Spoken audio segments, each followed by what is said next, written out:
All right, and just a brief first look here as we think we may have another run, at least of some sort in her. We coasted her, kind of put her in gear off the trailer, and now she sits here, and we're gonna pull her into the garage, and we'll get to it here not too long from today. But wanted to show again all the carnage she battled, did great, and in the back, obviously, she's pretty pressed up.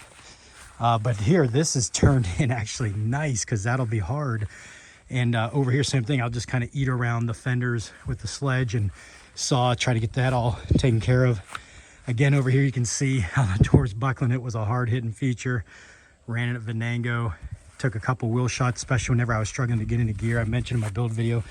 Stock derby tank, and again, still pretty secure. If we can get cleaned up the transmission issue, then we will probably drop that tank, as I'm hopeful for another good run, but that's the biggest question. So not totally sure what's all up with the transmission, but here you can see the control arm there is bent. I got hit late in the wheel open, kind of like that, whenever I started out trying to refire.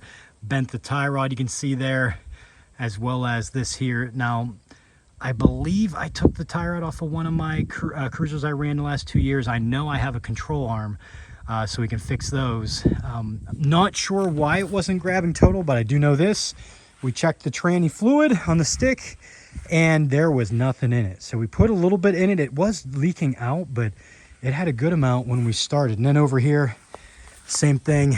The strut's kind of turned down. We'll take a look at that. So a lot of carnage here, but we're going to get her in the pole barn and start tinkering.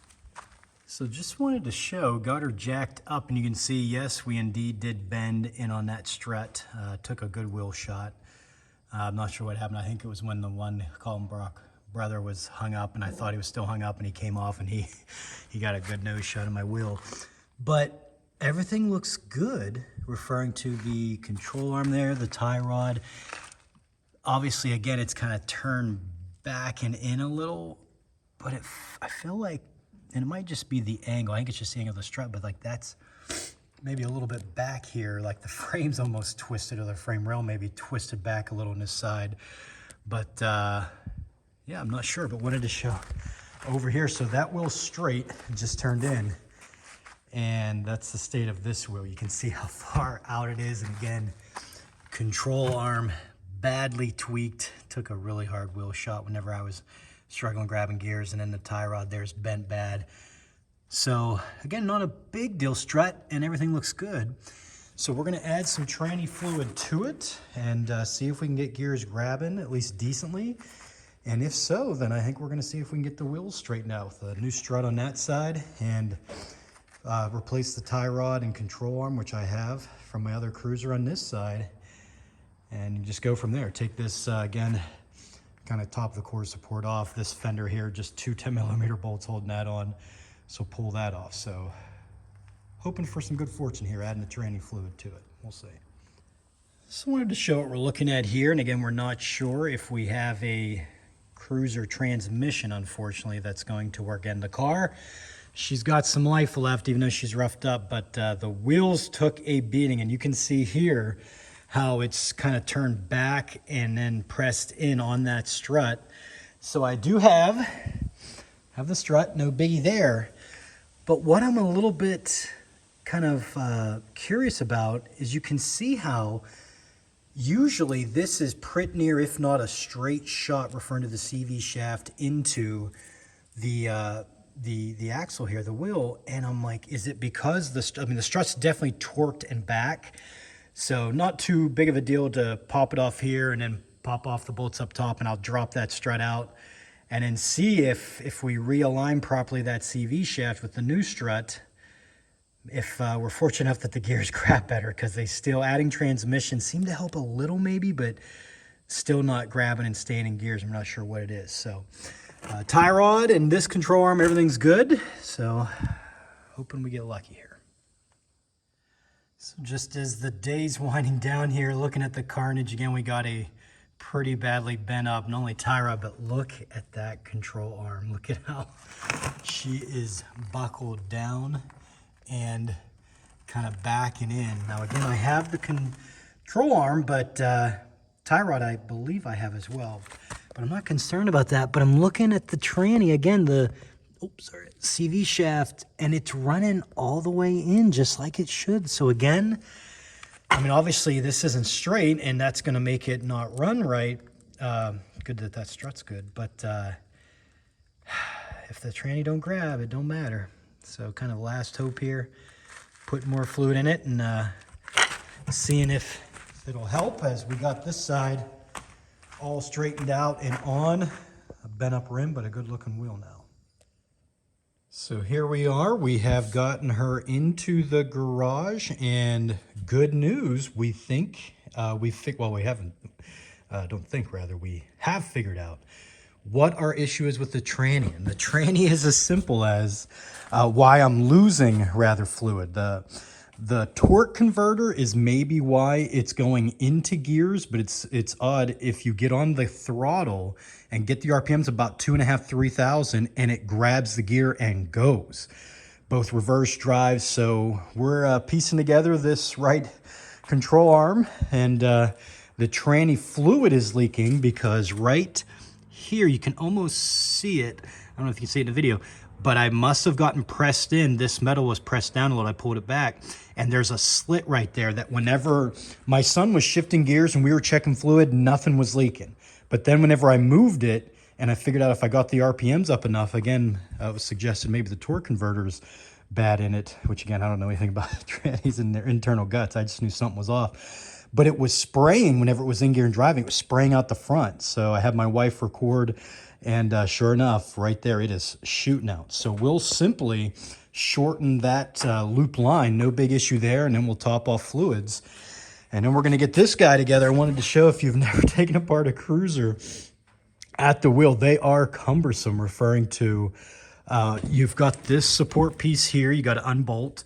And then you got this kind of motor mount support piece here. You got to unbolt there, and then it'll come off. And then you get at that bolt here, which is pretty simple with the socket. And then the only other one underneath is right there. So still got to take off the tie rod. I believe, and I'm hoping, you can see it right there. That is the tie rod set I bought for my Cobalt. I think it will work. I'm hoping. We're going to find out. And then we're just going to cut that support bar there underneath, because I'm not worried about mounting it onto the new control arm, but we just got to separate the ball joint as well. So get this straightened out, fix the loop line, top off the oil, and maybe she'll grab a little better. If she does, maybe we'll look to drop the rear tank. If not, I think we're just going to send her for a send-off run and hopefully some fun.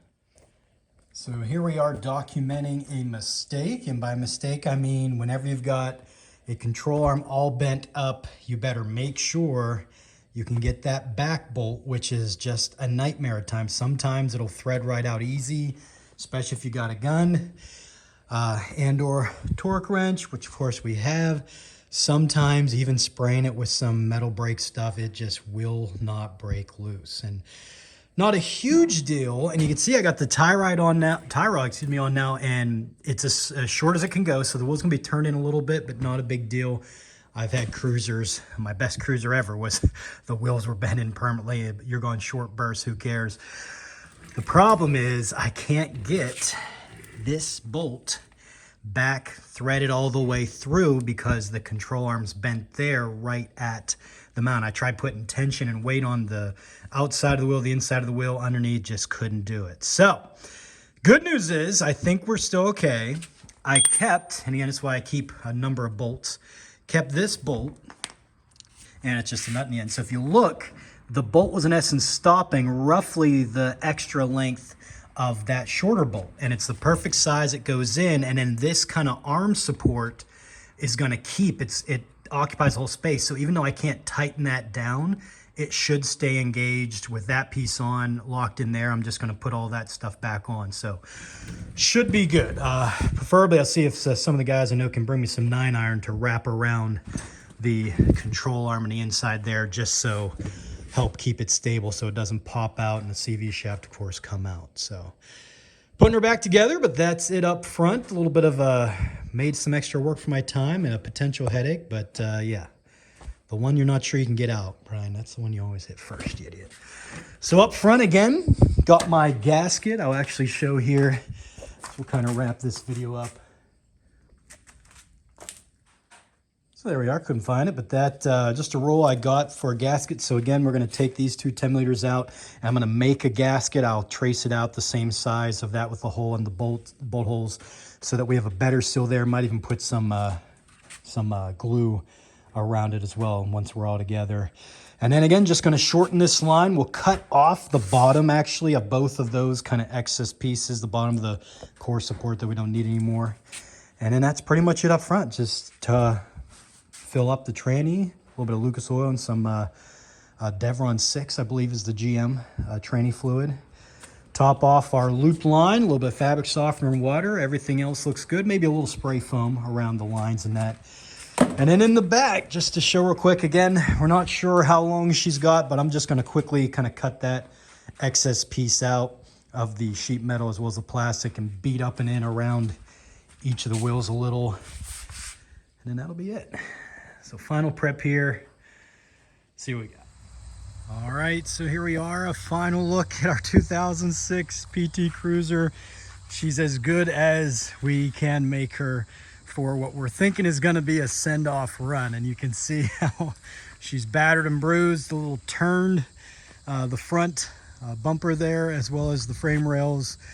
That wheel as well still turned because we couldn't get, as I showed in the video, unfortunately the bolt in that back part of the control arm off, but tie rod's fixed, so it at least drives at an angle. And as I said, not sure what she has left. Unfortunately, if we could get the transmission, or we had a fully functioning transmission, she might have another good run left. But I think maybe 8-10 minutes tops, I would say, of running before she's going to be hot. Because again, with this car, and you can see how we just beat in around the fenders, that fender we took off, as I briefly mentioned. You can see how tore up the back end is here. Again, it was another hard hit in Derby at Venango County Fair, just outside of Franklin, PA. Cleaned up around this wheel too, and you can see the whole rear axle is actually shifted forward. So the right side of our rear is definitely a little further out and probably harder, better to hit with. And the same thing with our nose. The right front is going to be probably better to hit with because it's away from the tranny, as well as it's a little bit higher. So got some life there and hopefully some fun. But yeah, this transmission, again, it's almost odd. Put it in gear, sometimes it goes right in and it goes, but typically you put it in gear and you rev it to about 2,500, 3,000 and it grabs gears. So it, as you can see here, me moving around here to turn it around, it gets on. When it goes into gear, it's going. So we think she's got a couple good hits left in her, hopefully some fun in the mud and a good time, but more than likely just going to be a send-off. So that's pretty much all we can say. Just clean up again the sheet metal. You can see how the whole back shifted. Again, though, these cruisers are tough. I got some scrap in here I'm going to add to my pile, but still the stock tank. Again, it didn't really press up at all. This usually is where it buckles, and you can see how right in front again, that's where these cars, you can see them, these Northern cars, they all rust. The Cobalts are the worst of all the cars I ever get there. You can see how this cruiser's starting to buckle after all the hard hitting. But I'm not going to spend any extra time to drop the tank because, as I said, maybe 5 or so minutes is what she's going to have. Just have some fun out there. And looking at the back, there's still some space clear of the tank before even that part that's jammed in there. It's probably got about 10 inches, almost a foot, before it's kind of pressing into the tank. So, try to hit more with the right corner here and just kind of keep an eye on that and send the nose whenever it looks like the tank might be getting close to getting compromised. But yeah, everything else is the same. The chain, our sign, the ratchet strap there. And again, I just got my battery sitting out, but we got that strapped in there. Again, good to go. Hopefully some fun. She had a good run in a second place. Almost outlasted that Cobalt, but that 2.2 Eco. Unfortunately, we were getting hot. And I'll show here, I think the main reason why I got hot a little quicker than typically with my cruisers, and ultimately why she shut down when we popped the hood here. Now, I don't think I mentioned in my Derby Aftermath, or even maybe the build video, but mention how this gasket here, it was steaming and leaking out of there quicker than it normally would. And once it got hot and kind of melted that rubbery substance that was acting like the gasket, I lost my water quicker. And then again, the motor's running hotter quicker. It's pulling dead on the battery quicker. And ultimately, she just got too hot and she shut down. It was 22 minutes, I think it ran in the Derby, so that's a good run, especially running hot. Put a gasket, I kind of cut out a gasket, and I got a pretty good, I guess you'd say like a gasket in there, but the back still has a slow, you can't really see, but a slow little like drip out of it.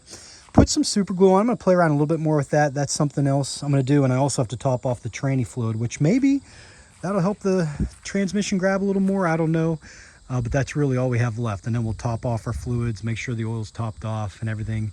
Again, that's kind of the aftermarket piece. I'll actually keep that whenever I scrap this car, but the guy had on this, but pretty simple there.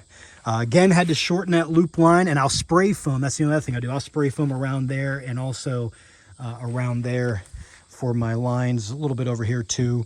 I just haven't got the spray foam out just to make sure that stuff kind of stays clean, as hopefully the nose is folding up and we're having some fun out there. But yeah, as I said, probably more than likely a send-off run. She had a good run, earned a trophy, a little bit of money. She's paid for herself, if you will, with the money I'll get for scrapping her. She's paid off what I paid for it, and a good run. Hopefully some fun in the send-off. Not sure we're going to run it. Going to run it next week for sure. There's 2 derbies in our area, transfer as well as a day show earlier in the week at Crawford. Might kind of go and see. Thing with Crawford, though, it is a big track and it is fast. So I don't know if that's going to be the best place for us. But we'll see. But hopefully, again, some fun. She was a good car. A little bit unfortunate. The tranny started slipping maybe 6 or so minutes into the Derby. But she kept fighting all the way down to the end. Ended up with a good run in a second. We'll see what she's got left in the send-off run. So that's her. 2006 Cruiser with our red, white, and blue camo. Hopefully some fun in the mud.